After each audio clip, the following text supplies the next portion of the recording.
과거만 보며 사는 사람들이 아닙니다.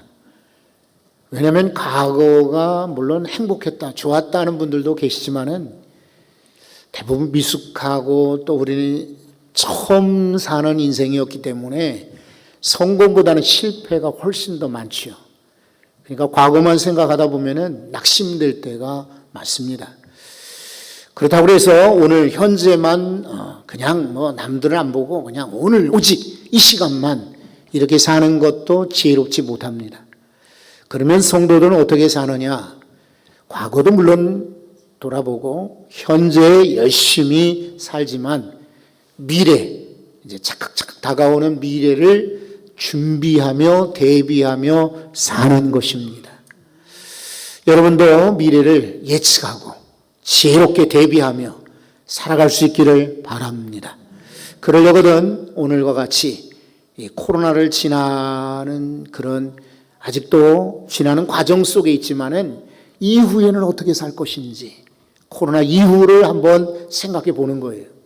그래서 어떤 사람들은 이것을 포스트 코로나 이후라고 표현합니다. 위드 코로나와 함께 가는 시간이라고도 표현합니다. 근데 또 다른 표현으로 저는 오늘 애프터 코로나 이후에 대해서 한번 무엇에 집중하고 무엇을 우리가 관심 갖고 살아야 될지 한번 그 말씀을 나누려고 합니다. 여러분, 이제 모세가 광야에서 하나님 만났습니다. 그리고 사명을 받았습니다. 처음에 변명을 몇 가지로 했지만 그때마다 하나님이 다 막으셨습니다. 아유, 내가 자격이 없는데요. 걱정하지 마라. 내가 너와 함께 할 거다. 아유, 저 누가 나를 믿겠습니까? 아니다. 너 이렇게 지팡이 가지고 뱀을 만들듯 이적을 행할 것이다. 아이고, 하나님, 저는 말을 못하는데요. 무슨 소리 하느냐?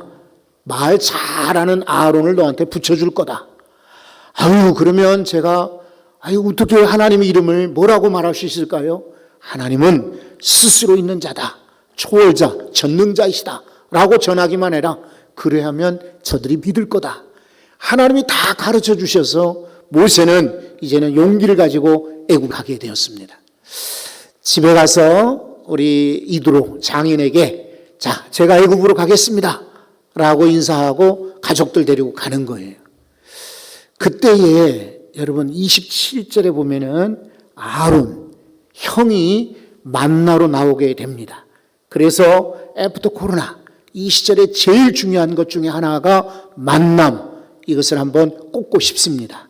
27절을 한번 보십시오. 27절에 여호와께서 아론에게 이르시되 광야에 가서 모세를 맞으라 하시매 그가 가서 하나님의 산에서 모세를 만나 그에게 입맞추니 라고 말하고 있습니다. 여러분 보세요. 모세가 아론을 만나러 간 게 아닙니다. 하나님께서 아론의 마음에 그리고 그 아론에게 일부러 말씀하신 거예요. 너 여기 있지 말고 동생 만나러 가라. 그런 이 말씀은 이미 하나님이 약속하신 거예요. 4장 앞에 보십시오. 14절입니다. 14절 말씀 보면 여호와께서 모세를 향하여 이르시되 노하여 이르시되 레위 사람 내 형 아론이 있지 아니하냐. 그가 말 잘하는 것을 내가 아노라. 그가 너를 만나러 나오나니 그가 너를 볼 때에 그의 마음에 기쁨이 있을 것이다. 너를 만나러 올 것이다 라고 하나님이 모세에게 약속하셨어요. 그 약속 그대로 만나러 나온 거예요. 여러분, 우리의 만남은 하나님이 주장하십니다. 그래서 만남이 중요한데 하나님께 맡기셔야 합니다. 우리는 살면서 어려서 부모도 만나고 학교 선생님도 만나고 잘하면서 친구도 만나고 또 때로는 이런저런 모임에서 많은 사람들을 만납니다. 그런데 어떤 만남은 유익하기도 했지만 실은 어떤 만남은 내게 상처가 될 때도 있었습니다. 그렇지요? 이 코로나를 겪으면서 수많은 만남들이 단절되었습니다. 사회적 거리두기.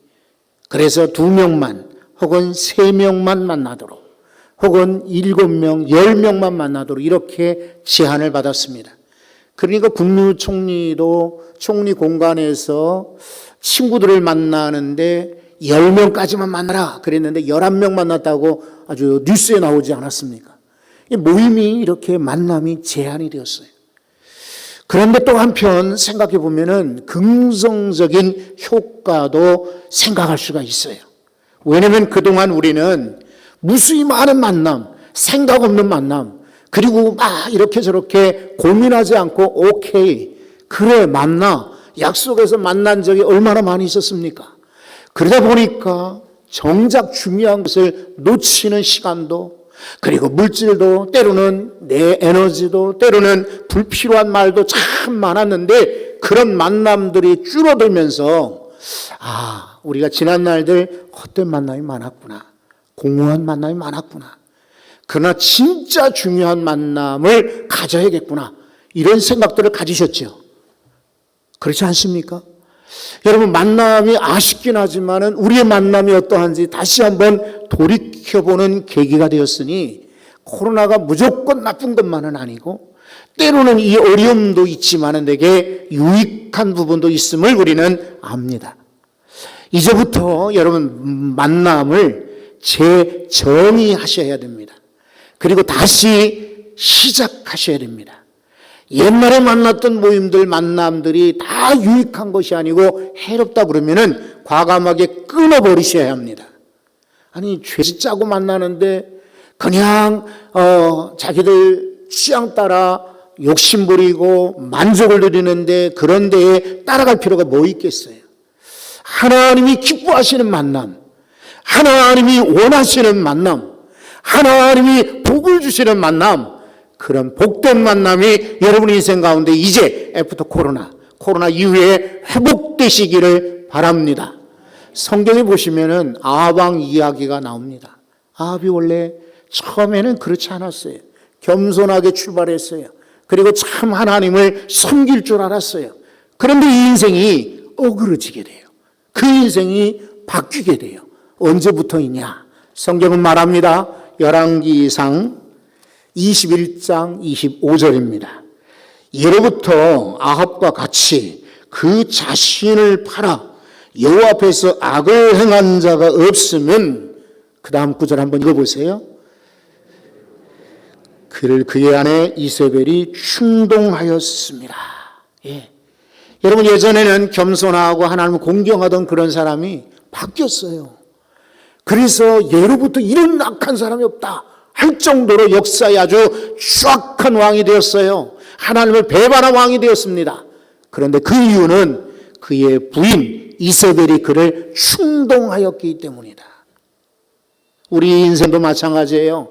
좋게 출발했고 정말 경건하게 출발하고 믿음으로 출발하고 은혜로 참 보살핌 가운데 출발했던 인생들 가운데도 배우자 잘못 만나, 친구를 잘못 만나, 동업자를 잘못 만나, 교회 안에서도 마찬가지예요. 성도를 악한 사람 만나게 되면은 믿음의 사람이 아니라 이단들 만나고 사이비 만나고 잘못된 사람 만나게 되면 그런 이들의 충동받아 악한 자가 되는 것입니다.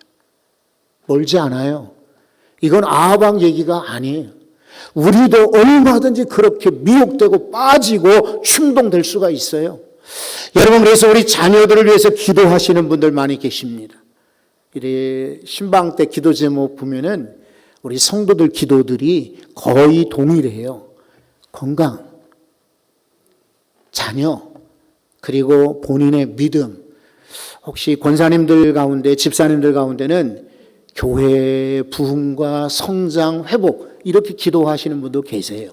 그런데 대부분 빠지지 않는 기도 제목은 건강, 자녀예요. 자녀를 위해서 뭘 기도할까요? 그냥 취업 잘하고 결혼 잘하고 성공하는 인생도 좋겠지만 특별히 여러분, 만남이 중요합니다. 복된 만남 이루도록 기도하시기를 바랍니다. 미국의 유명한 대통령이 여럿 있지만 그중에 케네디 대통령이 있습니다. 젊은 나이에 대통령이 됐죠.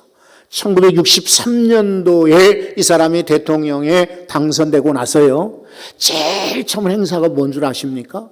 전국에 있는 고등학생들을 대표를 뽑아가지고 이 백악관에서 만나는 곳입니다. 사진을 하나 제가 다운을 받았는데, 여러분 이 케네디 대통령과 그리고 고등학생이 하나 만나는데, 고등학생 얼굴 보면 잘 알지 않겠습니까? 나중에 나이가 들어 이 사람이 누가 되었습니까? 빌 클린턴 대통령이 된 사람입니다. 고등학생 때 뽑혀가지고 백악관에 갔습니다. 대통령과 악수를 하는 겁니다. 여러분, 이 학생은 미국에서도 가난한 지역, 어려운 지역, 그리고 아버지와 어머니가 이혼해서 말이죠. 그리고 아주 어려운 불우한 인생을 살았던 그런 학생이었어요. 그러니까 이 아이가 공부밖에 없었어요. 내가 성공하려거든 공부를 잘해야 된다. 열심히 공부했던 이 아이가 그 주의 대표로 뽑혀가지고 백악관에 가는 그런 기회를 얻었던 거예요. 백악관에 가서 대통령과 악수하는 그 순간이 이 학생에게는 인생의 터닝 포인트, 전환점이 된 거예요. 바뀌는 계기가 된 거예요.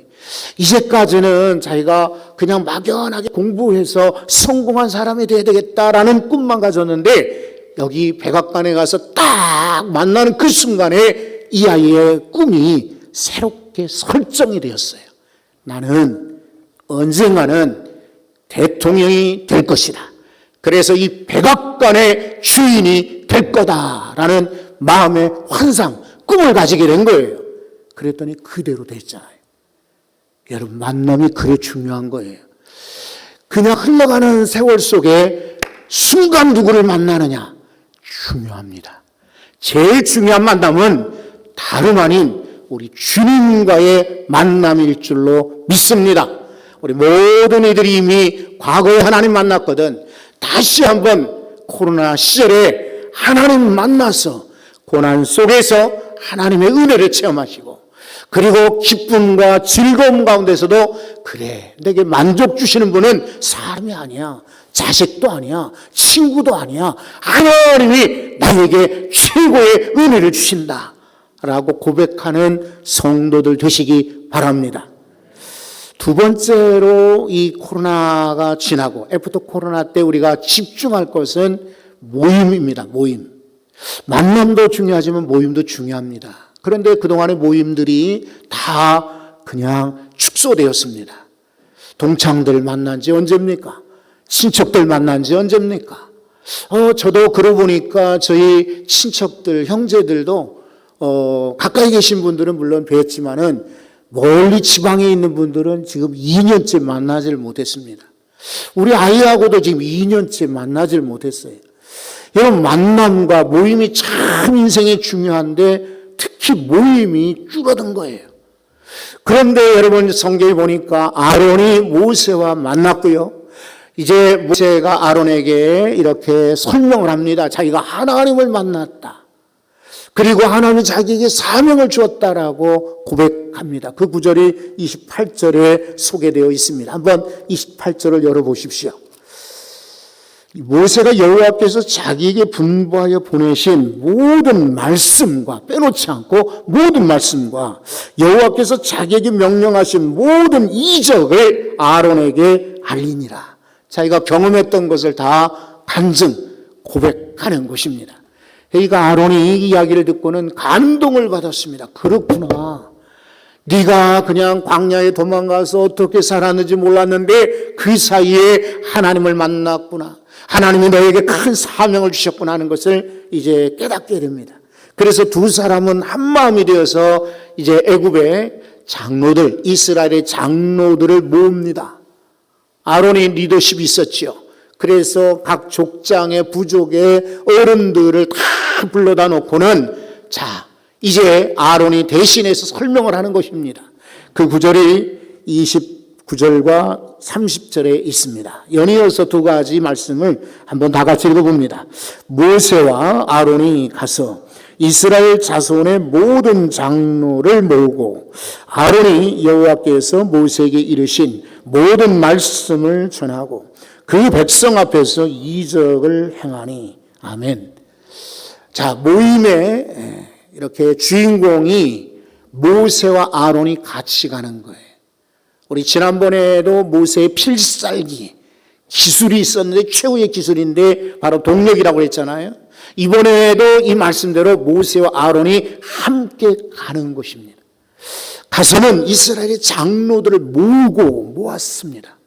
그 다음에 모아서 뭘 하던가요? 제가 광야에서 양을 치다가 이런 일이 있었습니다. 뱀이 나타나기도 하고요. 사자가 있기도 하고 곰이 나타나기도 하고 그 다음에 물이 없어서 갈증을 아주 심하게 얻고 있는데 마침 오아시스를 보아서 물을 얻었고요. 이런 이야기 하지 않았습니다. 40년 동안 실은 할 얘기가 얼마나 많았겠습니까? 그동안에 애굽에 와보니 애굽도 참 많이 바뀌었더라고요. 여러분 얘기해 보세요라고 그들의 이야기를 들은 것이 아닙니다. 이 모세와 아론은 하나님의 이야기를 전하고 있습니다. 그리고 하나님이 자기들을 보냈다라고 전하고 있습니다. 그리고 그들 앞에서 이적을 행하는 것입니다. 여러분 이런 모임, 믿음의 모임들, 그리고 하나님이 기뻐하시는 모임들이 일어날 수 있기를 바랍니다. 성가대에도 계속 모이셔야 돼요. 구역예배 모이셔야 돼요. 기도 모임에 모이셔야 돼요. 주일 예배도 들으셔야 돼요. 이것저것 이유되고 핑계되거든 이유거리는 계속해서 늘어나요. 아마 코로나 이후에도 그런 핑계들은 많을 거예요. 그런 이들은 하나님 앞에 은혜를 얻을 수가 없습니다. 믿음으로 돌파하십시오. 때로는 주변에서 말리기도 하고 직장에서 일터에서 막는 이들도 있어요. 그러나 여러분 두고 보십시오. 이후에 직장에서 또 주변에서 말한다고 그래서 교회 안 나오는 것이 아니라 그럼에도 불구하고 교회 나왔다. 만약에 직장에서 잘리게 되면 어떡하나요? 헌법 소원들이 일어날 겁니다. 걱정하지 마세요. 그리고 얼마나 많은 사람들이 병 중에도 믿음 갖고 고난 중에도 믿음 갖고 코로나 중에도 믿음을 갖고 헌신하다가 이후에 말이죠. 아마 잘 되는 역사들을 우리가 수없이 발견하게 될 것입니다. 그럴 때 다른 사람들 보고 저 사람들은 코로나 때 믿음 지켰더니 저렇게 잘 되었어. 부러워하지 말고 그런 이들 보고 아주 반가워하지 말고 여러분들이 코로나를 이기고 복을 받는 축복의 주인공들이 되시기를 바랍니다. 살면서 그렇잖아요. 우리가 예수 믿는데 간증거리가 있어야 되지 않겠어요? 간증. 그냥 남들처럼 예수 믿었는데 그냥 똑같더라. 예수 믿는 이유가 뭐겠어요? 믿는 사람은 역시 달라. 믿는 사람들은 하나님이 함께 하셔. 열심히 믿었더니 하나님이 그 사람에게 복을 주셨다. 주변 사람들에게 분명히 보여주는 큰 믿음의 증거가 있기를 바랍니다. 세 번째로 우리가 집중해야 될 것은 예배입니다. 그래서 31절을 한번 다 같이 읽어봅니다. 31절 백성이 믿으며 여호와께서 이스라엘 자손을 찾으시고 그들의 고난을 살피셨다 함을 듣고 머리 숙여 경배하였더라. 아멘. 여기 예배의 특징이 소개되고 있습니다. 광야에서의 지금 예배일 뿐더러 애굽에서의 예배이기도 합니다. 먼저는 백성이 믿으며 그랬습니다. 바로 믿음이 예배의 요소입니다. 여러분은 오늘 예배하러 나오셨죠? 말씀을 듣고 그대로 받으시고 믿으시기를 바랍니다. 최종인 목사 설교를 믿는 게 아니라 하나님의 약속을 믿는 것입니다. 모세를 믿었습니까? 천만에요. 아론을 믿었습니까? 천만에요. 이 사람들이 믿은 것은 바로 하나님을 믿은 것입니다. 예배는 하나님을 믿고 하나님 말씀을 믿는 것입니다. 그리고 하나님이 돌보셨다는 것을 들었다 그랬어요. 예배는 듣는 것입니다. 그러니까 예배 와가지고 내 얘기하는 것이 아닙니다. 예배 와가지고 다른 사람 얘기 듣는 것이 아닙니다. 예배 왔을 때 하나님의 음성, 하나님의 소리를 똑같이 설교하지만 어떤 에게는 그 은혜가 되고 어떤 에게는 그냥 불만이 되고 어떤 에게는 그냥 쓸데없는 이야기가 될 수가 있습니다. 어떻게 듣느냐가 지금은 중요한 시대입니다. 오늘 이스라엘 백성들이 하나님의 은혜, 하나님의 돌보심, 하나님의 지켜주심을 저들이 고난 중에 있었지만 여전히 하나님이 함께 하시는구나 하는 이야기를 들었다 그랬어요. 여러분도 그렇게 들으시는 예배자가 되시기 바랍니다. 머리를 숙여 경배했다고 그랬어요. 머리를 숙였다. 철저한 복종이요 순종입니다. 추수감사절은요, 드리는 절기 아닙니다. 받는 절기입니다. 이제까지도 받았지만 이 추수감사절을 통해서 하나님이 1년여 동안 나를 얼마나 많은 걸 주셨구나 하고 다시 한번 계산해보고 세어보고 헤아려보는 받는 시간이 바로 추수감사절입니다. 모르는 사람들은 추수감사절 그러면은 헌금을 드려야지, 예배를 드려야지, 전도해야지, 내가 뭘 해야지 막 이렇게 그거부터 걱정하고 염려하고 생각하는 분들 계시는데 이건 잘못 믿는 거예요. 추수감사절은 하나님이 그동안도 은혜 주셨지만 더 큰 은혜 주실 거라고 믿고 나와 경배하는 거예요. 엎드리는 거예요. 순종하는 것이에요. 복종하는 것입니다. 그때 하나님이 더 큰 은혜를 허락하여 주십니다. 지난 6월 달에 이 국민일보에 이런 기사가 실렸기에 제가 스크랩을 했습니다. 이 이미지를 한번 여러분 보십시오. 무슨 그림고 하면은 포스트 코로나 이후에 성도들, 교회들이 우려하는 거, 염려하는 게 뭐냐 이런 통계 조사한 겁니다. 기독교에 대한 성결교회 목회자와 성도들 2,000명을 대상으로 샘플이 많죠? 2,000명이니까 한 10명, 20명 같으면은 그럴까 하지만 2,000명이나 되는 목회자들이나 성도들 대상으로 조사한 겁니다. 1번 제일 우려하는 게 뭐냐면 성도 간의 교제 및 공동체성이 약화되는 것. 코로나 때 그렇습니다. 그러니까 모임이 중요한 겁니다.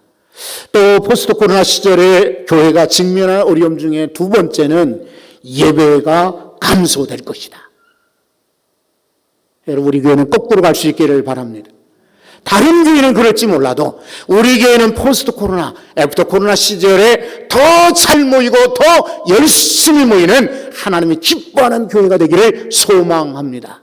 세 번째는요, 교회 신뢰도의 하락입니다. 포스트 코로나 시절에 이후에는 아마 교회 신뢰가 하락될 것이다. 이거는 염려하고 기도할 일입니다. 그리고 우리가 각성할 일이기도 합니다. 그래서 더욱 이웃들과 또 지역들과 주변과 함께 가야 합니다. 이번에도 지난 추석과 같이 가난한 이웃들을 도울 겁니다. 여러분들의 드려진 헌금이 교회로만 위하여 쓰여지지 않고 주변에 나가고 소문날 때에 여러분, 우리 선교사님들 돕고 환자들 돕고 어른들 돕고 힘든 이들 도울 때에 놀라운 은혜가 있을 것입니다. 그래서 우리 교회는 애프터 코로나에 만남을 중요하게, 모임을 다시 회복되게, 무엇보다 하나님 앞에 듣고 고개 숙이고 경배하는 일에 영광 돌린다면 우리 교회 최고의 교회가 될 줄로 믿습니다. 하나님 아버지, 코로나가 지나고